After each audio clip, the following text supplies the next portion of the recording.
Hey, this is Larry Osborne here again with another look at one of the ways that we unintentionally sabotage and kill off a healthy team.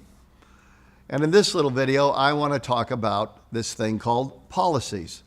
You know, some of us are biased as leaders to have lots of policies because we want to make sure everything is set up and nothing can ever go wrong. But here's the problem.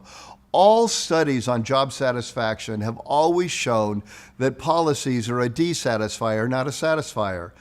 They bring some satisfaction to the person who institutes the policy and whose life gets easier, but those who have to live under it are always finding a little bit of angst with the issue.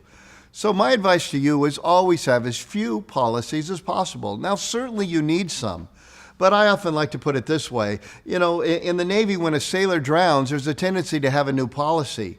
But if the sailor did something stupid, they just need to have a funeral for a dumb sailor. But if a second or a third dies, then it's time to step back and say, whoa, there's something systemically wrong with our approach here, and it's time for a policy.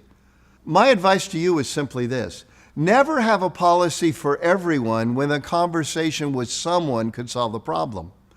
You've got someone whose time schedule or work ethic or not keeping up with some rules, you've got that going on. Have the conversation with the individual. Don't come up with the rules so you can kind of skirt your way around it.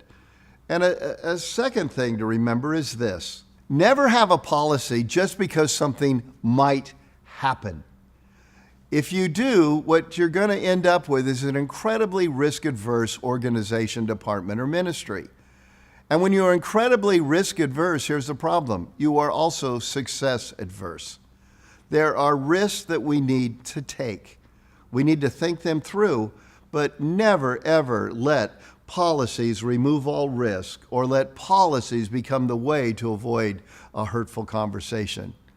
Trust people's good judgment as far as you can, just like you want your own good judgment to be trusted.